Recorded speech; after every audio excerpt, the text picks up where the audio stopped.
Hello friends, स्वागत है आपका अपने यूट्यूब चैनल अध्ययन टीचिंग में। आज हम MGKVP यूनिवर्सिटी के बीएड फर्स्ट सेमेस्टर का fourth paper educational technology and computer assisted instruction 2019 का क्वेश्चन पेपर डिस्कस करेंगे, जो कि सिलेबस चेंज होने की वजह से अभी आपका बीएड सेकेंड सेमेस्टर का फर्स्ट पेपर हो गया है। इसी क्वेश्चन पेपर का 5 शॉर्ट क्वेश्चन हमने प्रीवियस वीडियो में डिस्कस किया हुआ है, जिसका लिंक डिस्क्रिप्शन बॉक्स में दिया गया है। अगर आपने उसे नहीं देखा है तो आप उसे जरूर देखिए। आप ये सोच रहे हैं कि आप पूरी की पूरी कॉपी भर के आते हैं, फिर भी आपको एग्जाम में बहुत कम नंबर मिलता है, तो ये वीडियो बस आपके लिए है। आज की इस वीडियो में हम डिस्कस करेंगे प्रीवियस ईयर क्वेश्चन, साथ ही साथ ये डिस्कस करेंगे कि कैसे हम कम समय में ज्यादा से ज्यादा क्वेश्चन को अटेम्प्ट करें और साथ ही साथ पूरी की पूरी जो आंसर शीट है उसे भर के आए और ज्यादा से ज्यादा नंबर लाएं। तो आप इस वीडियो के अंत तक बने रहें और चैनल पर नए हैं तो चैनल को सब्सक्राइब जरूर कीजिएगा। तो चलिए आगे बढ़ते हैं, वीडियो को शुरू करते हैं।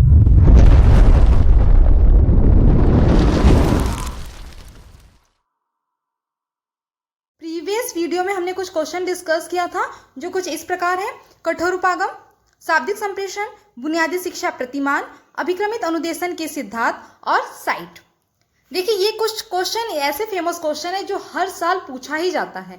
मेरे चैनल पे शॉर्ट वीडियो लिस्ट में आपको previous year question paper provide है, जो 2016 से 2023 तक के जितने भी क्वेश्चंस पेपर हुए हैं वो सारे क्वेश्चन अवेलेबल है। आप उसमें जाके चेकआउट कर सकते हैं कि ये जो क्वेश्चन है इतने इंपॉर्टेंट है कि हर साल शॉर्ट में लॉन्ग में पूछे ही जाते हैं, इसलिए आप उस क्वेश्चन को आप जरूर देखिएगा। वो वीडियो आपके एग्जाम पॉइंट ऑफ व्यू से बहुत इंपॉर्टेंट है। तो आज की इस वीडियो में हम डिस्कस करेंगे संरचनावाद, WWW और मल्टीमीडिया, इकाई योजना की आवश्यकता, गृह पृष्ठ। ये क्वेश्चन हम आज की इस क्लास में डिस्कस करेंगे। तो क्वेश्चन नंबर 1 है आपका कुछ इस प्रकार: इकाई योजना की आवश्यकता। देखिए, क्वेश्चन स्टार्ट करने से पहले दो चीजों को ध्यान रखिएगा, जो मैंने प्रीवियस वीडियो में बताया हुआ है कि आपको शॉर्ट आंसर लिखते समय दो बातों को ध्यान रखना है। एक तो शॉर्ट आंसर में बताया गया है कि शब्द सीमा 200 होनी चाहिए। 200 शब्द सीमा का अर्थ है कि 2 पेज, आपको 1.5 से 2 पेज के अंदर ही आपको अपना आंसर लिख लेना है। ज्यादा आंसर लिखने से 3 से 4 पेज लिखने में ज्यादा से ज्यादा हमें नंबर नहीं मिलने वाले, नंबर हमें उतने ही मिलेंगे 8। एक क्वेश्चन के लिए 8 नंबर है, 10 क्वेश्चन करना है, 5 क्वेश्चन करना है, 8 5 40 नंबर आपको मिलेंगे शॉर्ट क्वेश्चन के लिए।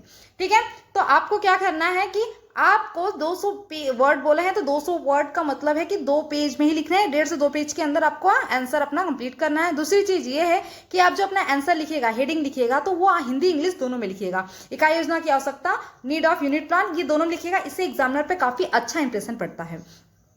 इसके साथ साथ आप इस बात को भी ध्यान रखिएगा कि जैसे कि हम जो पेपर लिखते हैं तो कभी कभी हमें क्वेश्चन आता है तो हम सोचते हैं कि अच्छा ये क्वेश्चन आ रहा है, इसको बहुत अच्छे से हम लिख देते हैं, 3 से 4 पेज कर देते हैं हम लोग, लेकिन इसमें हमें ज्यादा नंबर तो मिलेगा है नहीं। इसलिए अपनी भावनाओं को ध्यान में रखते हुए कि हमें क्या करना है, पूरे क्वेश्चन को अटेम्प्ट देना है। सारे क्वेश्चन पे बराबर के मार्क्स मिलने वाले हैं और सारे क्वेश्चन को अटेम्प्ट करना जरूरी है। इसलिए आप 200 वर्ड 2 पेज, बस इस बात को याद करके ही चलिएगा। चलिए, तो हमारा फर्स्ट क्वेश्चन है इकाई योजना की आवश्यकता। इकाई योजना की आवश्यकता, तो बस आवश्यकता ही नहीं बताएंगे, हम थोड़ा सा उसकी भूमिका भी तैयार कर देंगे कि नहीं इकाई योजना क्या है, किसने दिया है, फिर उसके बाद उसकी आवश्यकता पे आते हैं। तो चलिए देखते हैं। क्वेश्चन नंबर 1 हमारा है इकाई योजना की आवश्यकता। देखिए, शिक्षा शब्दकोश में इकाई शब्द का अर्थ देखें तो ज्ञात होता है कि पाठों के समुच्चय को इकाई कहा जाता है। और शिक्षण में इकाई शब्द का सर्वप्रथम प्रयोग किसने क्या किया था? मॉरिसन ने किया था। इस बात को बहुत अच्छे से याद रखिएगा। मॉरिसन, इकाई शब्द का प्रयोग किसने किया था? मॉरिसन ने। और मॉरिसन ने क्या कहा था? मॉरिसन ने बताया था कि इस शब्द का उपयोग शिक्षण के पारंगति उपागम के अंतर्गत किया उन्होंने। और इस उपागम के अनुसार इकाई जो है शिक्षण का एक प्रमुख अंग है।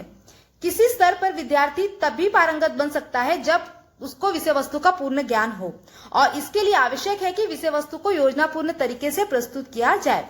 अर्थात हम किसी अगर विषय वस्तु को योजनापूर्ण तरीके से अगर बच्चों के सामने प्रस्तुत करेंगे, तब वो क्या होगा, वो बच्चा उस विषय के बारे में अधिक से अधिक जानकारी ज्ञात करेगा। और इसे ही योजनापूर्ण तरीके से विद्यार्थी के सामने प्रस्तुत करने को ही इकाई कहा जाता है। ठीक है, तो हम इनके देखेंगे मॉरिसन ने डेफिनेशन क्या दिया था। उन्होंने कहा था कि प्रत्येक विषय में को इकाई में विभक्त किया जाता है। पृष्ठ के अनुसार इकाई विषय वस्तु से संबंधित तथ्यों का विशाल भंडार है जिसे छात्र को सिखाना है। अगर हम एग्जाम्पल की अगर बात करते हैं तो देखिए, अगर टीचर को अगर हिस्ट्री पढ़ाना है तो हिस्ट्री में हिस्ट्री को 3 भागों में पहले डिवाइड करते हैं, मध्यकालीन भारत, प्राचीन भारत, मध्यकालीन भारत, आधुनिक भारत है। तो ये आपका मध्यकालीन, प्राचीन, आधुनिक, ये आपका इकाई हो गया। जैसे कि अगर आपने बीएड सेक्शन की बात करते हैं कि आपका यूनिट 1, यूनिट 2, यूनिट 3, यूनिट 4, अब इसमें आपका डिवाइड है ना इकाई, ये यूनिट यही है कि आपके यूनिट 1 में इतना पढ़ना है, यूनिट 2 में आपको इतना पढ़ना है, यूनिट 3 में आपको इतना पढ़ना है, इतने इस क्वेश्चन से, इस यूनिट से ये क्वेश्चन आ सकते हैं, तभी आपको इस टॉपिक को, इस सब्जेक्ट का जाके आपको पूरा नॉलेज होगा। यही होता है इकाई। ठीक है, तो हमारा सेकंड क्या है, इकाई योजना की आवश्यकता, जो क्वेश्चन में पूछा गया है, आप इसको अंडरलाइन करके लिखिएगा। पहले आवश्यकता क्या है आपकी, देखिए इकाई योजना की क्या आवश्यकता है कि शिक्षण की विभिन्न विधियों और प्रविधियों का प्रयोग करने के लिए इकाई योजना का निर्माण आवश्यक है। ठीक है, फिर बालकों में जिज्ञासा उत्पन्न करने और विषय वस्तु को प्रभावपूर्ण ढंग से एक निश्चित समय में प्रस्तुत करने के लिए इकाई योजना का निर्माण किया जाना बहुत आवश्यक है। क्या विषय वस्तु को प्रभावपूर्ण ढंग से प्रस्तुत करना और एक निश्चित समय के साथ साथ, प्रभावपूर्ण ढंग तो हो लेकिन एक निश्चित समय के, जैसे हमें पता है कि यूनिट 1 हमारा इस टाइम से इस टाइम के बीच में खत्म हो जाना चाहिए, यूनिट 2 का टाइम पीरियड इतना है। ठीक है, तो एक क्या है कि प्रभावपूर्ण ढंग से और एक निश्चित समय में प्रस्तुत करने के लिए हमारी यूनिट प्लान की नीड होती है। थर्ड आपका पॉइंट है कि इकाई योजना के द्वारा अध्यापक को शिक्षण की क्रियाओं में वांछित ये उपयोगी क्रियाओं की जानकारी होती है, कि हमें पता होता है कि यूनिट प्लान से कि हमें क्या पढ़ाना है, कैसे पढ़ाना है, कौन कौन सी क्रियाएं करनी है, नहीं करनी है, क्या कंपलसरी है, क्या अनकंपलसरी है, सारी चीजों को पता चल जाता है इकाई के योजना के थ्रू। इकाई योजना के द्वारा ज्ञान को पूर्ण इकाई के रूप में स्वीकार किया जाता है। जैसे हमारे एक इकाई कंप्लीट हुई तो हम मान लेते हैं कि बस हाँ, एक इकाई के शुरू और अंत यही है और यही पूरी तरह से है। ठीक है, ओके, तो हमारा नेक्स्ट क्वेश्चन है, सेकंड क्वेश्चन है आपका बहुमाध्यम। कंप्यूटर के क्षेत्र में बहुमाध्यम एक लोकप्रिय टेक्नोलॉजी बन गया है।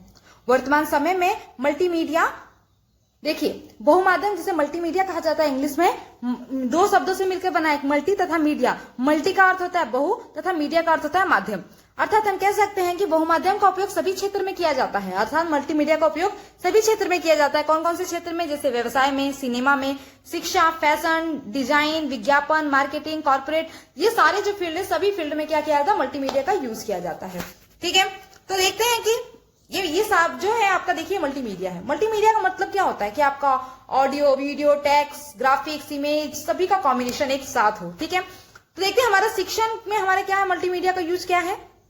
देखिए मैंने आपको प्रीवियस वीडियो में भी ये बताया हुआ है कि जैसे वर्बल कम्युनिकेशन है, तो वर्बल कम्युनिकेशन का मीनिंग तो सभी को पता है, आज तक आप सभी पढ़ते आए हैं, लेकिन वर्बल कम्युनिकेशन का आपके बीएड में, आपके एजुकेशन में क्या है, वर्बल कम्युनिकेशन का उपयोग आप टीचर और स्टूडेंट कैसे एक दूसरे से करते हैं, इस बात को आपको ध्यान में रख के आपके आंसर को लिखना है। सेम लाइक दैट आपको ये भी बताना है मल्टीमीडिया तो हम हर फील्ड में अलग अलग इसके आंसर के टाइप्स हो सकते हैं, लेकिन आपको अपने बीएड में आपको ये आंसर स्टूडेंट और आपके टीचर कैसे इसका यूज कर रहे हैं, कैसे टीचर इसका यूज करके बच्चों को एक्सप्लेन कर रहे हैं, तो इन सब बातों को अपने माइंड में रख के आप आंसर को लिखिएगा। ठीक है, देखिए इसमें बताया जा रहा है कि शिक्षण अधिगम के लिए मल्टीमीडिया का दृष्टिकोण से अभिप्राय यह है कि शिक्षण अधिगम की प्रभावशीलता में वृद्धि करने के लिए एक से अधिक माध्यमों का प्रयोग करना। अर्थात हम देखिए शिक्षण की प्रभावशीलता हम कब वृद्धि कर सकते हैं, जब हमें कई सारे माध्यम का हम उपयोग कर रहे हैं। माध्यम का अर्थ हम कह सकते हैं कि जैसे हमें कोई टॉपिक बच्चों को एक्सप्लेन करना है, ठीक है, तो हम उसके लिए क्या करते हैं, लपेट से अनपढ़ ले रहे हैं। अगर हमें जैसे सपोज दैट कि हमें बच्चों को महाद्वीप पढ़ाना है, तो हम ग्लोब ले लिए, मानचित्र ले लिए, लपेट से अनपढ़ के थ्रू वो क्या कहते हैं पॉइंटर के थ्रू हम इंडिकेट करके बच्चों को बहुत अच्छे से बता पाएंगे, और इससे हमारा जो शिक्षण सीखने सिखाने का जो क्रिया चल रही है वो बहुत प्रभावशीलता से पूर्ण होगी। ठीक है, तो बात हो रही है सेकंड क्या आप क्वेश्चन, विद्यार्थियों को सरलता या सहजता के साथ कम से कम समय में शिक्षा प्रदान करने के लिए मल्टीमीडिया एक वरदान साबित है। सही बात है, तथा शिक्षक के हाथ में एक सफल उपकरण की तरह कार्य करता है। देखिए शिक्षक का उद्देश्य क्या होता है एक विषय वस्तु को पढ़ाने के पीछे, कि वो विषय वस्तु को कुछ इस प्रकार पढ़ाए जिससे वो बच्चे को बहुत अच्छे से समझा सके। अगर वो मल्टीमीडिया का उपयोग कर रहे हैं तो उससे क्या होता है कि बच्चे उसको ऑडियो वीडियो के थ्रू वो बहुत अच्छे से उसको समझ पाएंगे। ठीक है, चलिए इसके बाद हम बात करते हैं कि बहुमाध्यम के तत्व, हम मल्टीमीडिया के तत्व भी बता देंगे, इससे एग्जामिनर पे बहुत अच्छा इंप्रेशन पड़ेगा। जैसे कौन कौन से तत्व हैं, 5 तत्व हैं। कौन कौन से हैं 5 तत्व, हमारे 5 तत्व हैं text, audio, animation, video, image, ये सारे क्या है मल्टीमीडिया के 5 तत्व हैं। ठीक है। और देखिए आप अपने आंसर को लिखते समय आप डायग्राम को जरूर डिफाइन कीजिएगा। जैसे आप इसे बता दीजिएगा 5 तत्व हैं, 5 तत्व कौन कौन से, ये सारी चीजें इस इमेज के थ्रू। मैं जरूरी नहीं कह रही कि यही इमेज बनाइएगा, आप अपने अकॉर्डिंग भी कुछ भी बना सकते हैं। 5 तत्व आप डिफाइन कर दीजिएगा, ठीक है। इमेज बनाने से, आपको फ्लो चार्ट बनाने से आपके एग्जामिनर आप पे काफी अच्छा इफेक्ट पड़ता है। वो अदर लोग से आपको आधा से 1 नंबर ज्यादा मिल सकता है, ठीक है। आपका थर्ड क्वेश्चन है www।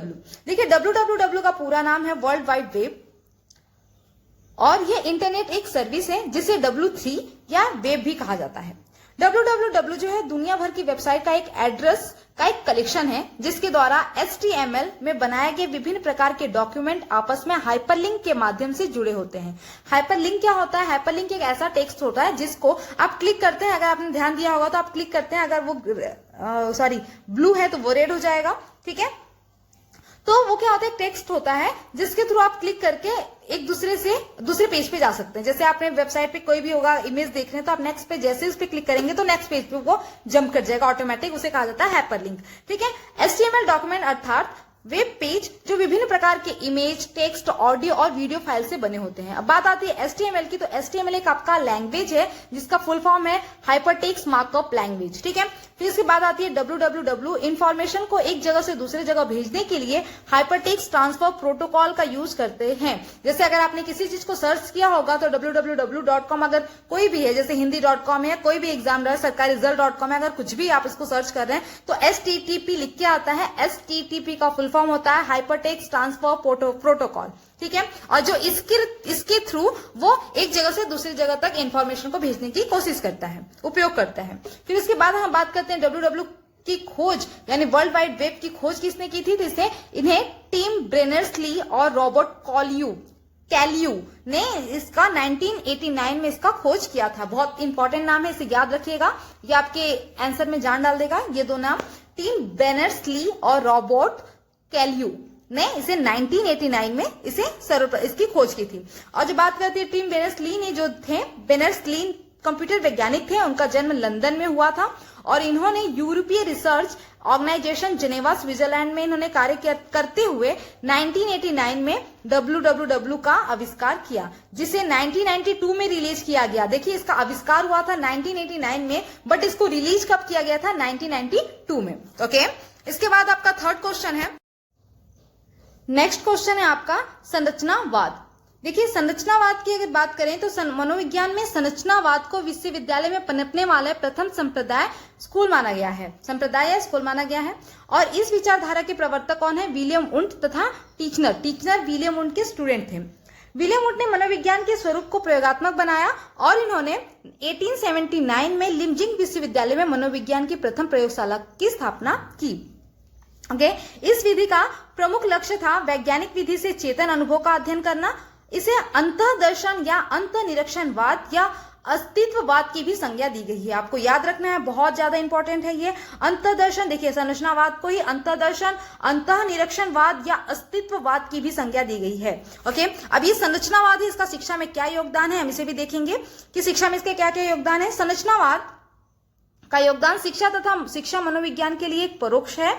शिक्षा मनोविज्ञान व शिक्षा के क्षेत्र में प्रयोगात्मक अध्ययन पर बल दिया गया और मानसिक क्रिया के स्वरूप व रचना के क्रमबद्ध निरीक्षण पर भी बल दिया गया संरचनावाद के थ्रू। देखिए आप संरचनावाद में 2-3 चीजों पे ध्यान रखिएगा कि संरचनावाद क्या है। प्रथम संप्रदाय है जो मनोविज्ञान के प्रथम संरचनावाद में, मतलब मनोविज्ञान में संरचनावाद को विश्वविद्यालय में पनपने वाला एक प्रथम स्कूल माना गया है।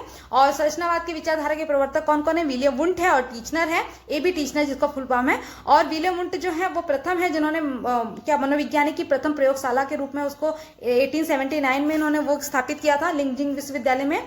फिर इसके बाद की जो संरचनावाद को ही अंतःदर्शन, अंतःनिरीक्षणवाद या अस्तित्ववाद की भी संज्ञा दी जाती है। अब बात आती है कि संरचनावाद के आपकी शिक्षा में क्या योगदान है। तो संरचनावाद का योगदान शिक्षा तथा शिक्षा मनोविज्ञान के लिए परोक्ष है और शिक्षा मनोविज्ञान व शिक्षा के क्षेत्र में प्रयोगात्मक अध्ययन पर भी बल दिया गया है। किसके थ्रू? संरचनावाद के थ्रू। ओके, और इसके बाद हमारा नेक्स्ट है मानसिक क्रिया के स्वरूप और रचना के क्रमबद्ध निरीक्षण पर भी बल दिया गया है इसी में, ठीक है। फिर आपका नेक्स्ट क्वेश्चन है गृह पृष्ठ। देखिए होम पेज होता है, इसका अर्थ